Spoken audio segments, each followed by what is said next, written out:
Koreans actually equaled King Kong's KDA, who has been like topping the charts overall. So we can't just be focusing on what's happening in the jungle. The rest of the lanes have something to prove as well. As we jump on in to the Land of Dawn. Let's see. Match number 2 right here. First round itself for the team of RRQ HOSHI versus Alter Ego Indonesia. Right on the line here. Who will be the first one to go into the qualifier of Challenge Finals? Now, looking on the side right now, it seems that both respectively using their potential to actually scout the area. We do see Rins pushing into Roundale, trying to actually hold them off from the territory as well. Ido also trying to find a way if they can actually try to go in and squeeze himself, but it's not going to be any case as we do see both sides are taking care of each other. I have to point this out a little bit because it's very rare that this happens, but both teams have 3 Impure Rages, 1 Concussive Blast, and 1 Brave Spite.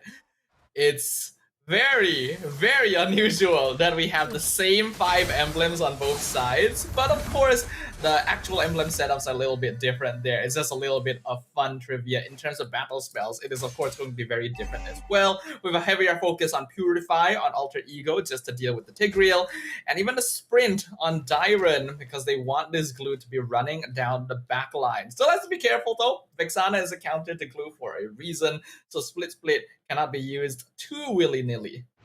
Let's see. Right here, it seems that they're going to gang up straight away to Dyron. Starting off immediately, Susujin also comes through. But at the same time, they're just going to deny any composure coming in from Alter Ego. Try to gang things up. Edok also denying as well. Trying to actually pull into Dreams as well as Gebe. But it seems that Alter Ego, the attempts was been failed or been challenged away from RRQ HOSHI. So right now Turtle is in the side and they will be trying to actually contest it off. RWM been put out straight away and we do see right here immediately to be shut down by Gebe, and at the same time a lot of investment being put out by Susujin, able to take down the Turtle as well as getting the first blood as well. Nino on the rise here, try to push into Edok, but at the same time with the cause right here, Nino will be able to pull through to get Edok, but Susujin is on the rise. Darren takes down Dreams immediately and Susujin shuts down Nino. RRQ HOSHI definitely come out on top in that one. They get the turtle and they trade Edok for like 3 kills on the side of Alter Ego. So much better control over the team fight in general, but it was actually very, very scary, right? When they initially dived onto Alter Ego, they took a lot of burst damage from Roundel, but AE just didn't have enough follow-up damage after that to actually land the finishing blow, and that allowed RRQ to basically reset their cooldowns and re-enter the fight. In fact, Edok almost escaped if Nino didn't manage to just clip him on the edge of that dark wave. So it almost was a 0-4-3 and the turtle too. RQ are very good at taking these sort of team fights. Alter Ego needs to be a little bit more wary of it, even if they do have a tankier front line. Oh, coming in Dreams, and Glorious Pass been used up. Will denied immediately of the movement, and it seems like no matter what, they will not allow Dreams to back away. But at the same time, at what cost here with the trade-off as RRQ able to control the maneuver. Now Sutsujin coming down to try and deal with highs. Retri comes out. Zaman Force used by the Harif. Sutsujin instantly has to dash out. Rins is coming in from the back line now to go for it. But Highs is beautifully maneuvered past 3 members of RRQ. He is the goal lane. He's the win condition for Alter Ego. And by avoiding a pickoff here, he's at least able to keep himself up to date with Toys Farm. Oh, nice maneuver coming in. At least at the time, Highs was able to actually evade those, fight it off of the gang. You do see Dyron clears out the minion, and it seems that Roundin and Nino will try to actually find a way if they want to actually go out, but it seems that they decided to focus more on the turtle.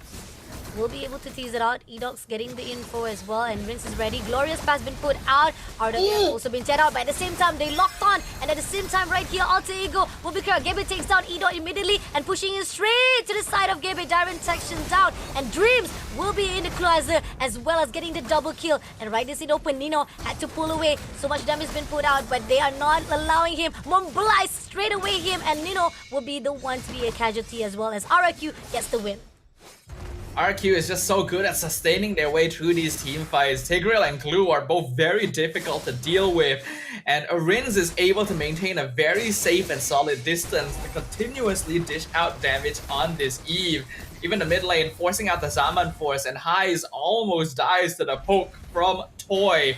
We're 5 minutes in, and RRQ has already built up a 3.6k gold lead. Things are not looking swell for them, especially when you consider that RRQ may have the slightly better late game scaling curve.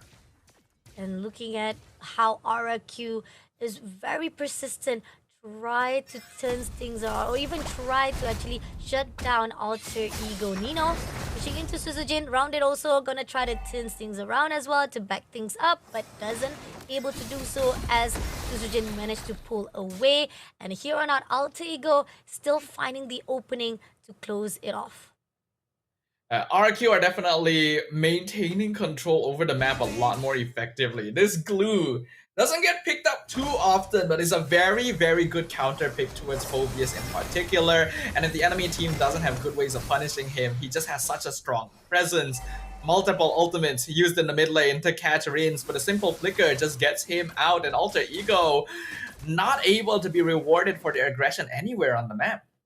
Oh, it seems that we do see that Team RRQ already clearing out the first level of top and bottom lane, and they're almost close enough for the mid as well. And here, Suzuki seems that he is gonna go in for push out to Dreams, but RWM was invested right on the mid, going in all out to Roundel, managed to shut down by Dyron immediately. Now Gebe is in the scene of Dyron. He wants to go in all out, but the turret will deny his movement, only getting that one kill, but it's already enough for RRQ HOSHI to do so much damage.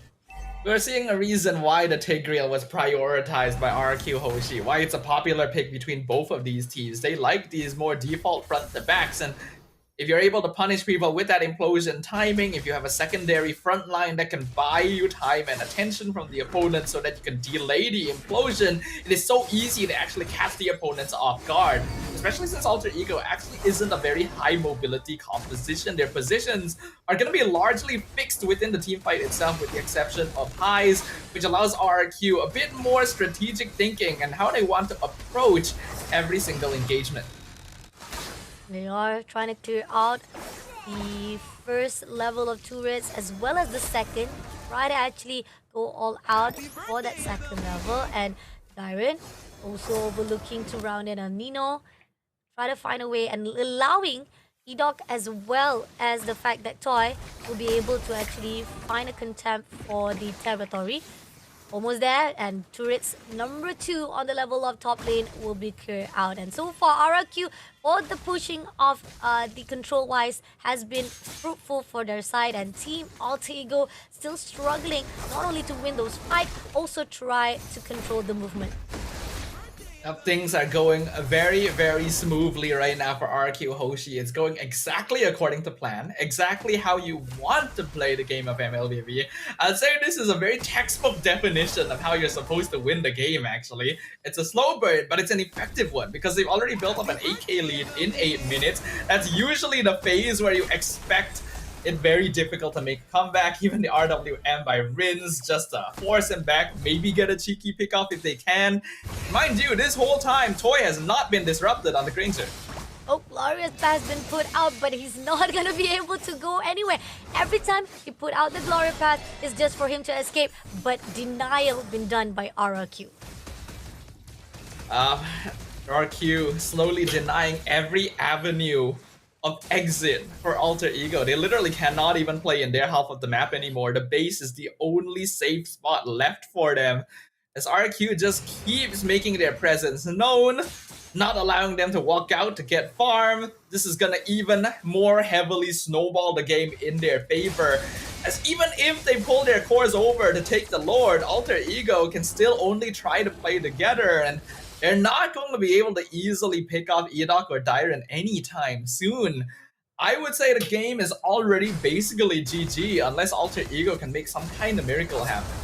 Miracles, and also possibly with RRQ, if one slip will be done, maybe possibility if Alter Ego saw that opening, they can actually change it off and get the fruitful they needed or success on their side. But then again, it's not going to be easy. They need to find the pinpoint. At least denying the movement of Direct, or even the fact that we do see that Toy moving in and out as easily as possible is giving a lot of the mobility-wise control coming in from the side of Team RRQ HOSHI, and Altigo haven't found that point itself. But Toy, look at that, giving a lot of damage coming in from Gebe, just enough. And he already spotted out Edo, also looking for an opportunity for that implosion. But at the same time, they are clearing out the turret as well, doing a lot of damage. But Team Altigo, very cautious, trying to be disciplined, denying any of the opportunity. But Glorious Pass been invested already. Dreams a little bit too ambitious, but at the same time, Gebe will be taken out by Susujin right at the top. And right here, Zamapo has been put out. RWM will be taken out. High stakes down Edo as well as Susujin, making sure clearing out as well. And you do see Riz getting those double kills, but it's clearing out the team of Altigo. None things can be done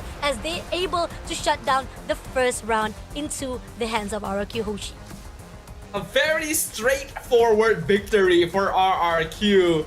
They didn't really have to do anything too special, too unusual. They just played a clean, efficient, and effective MLBB. Because they had a good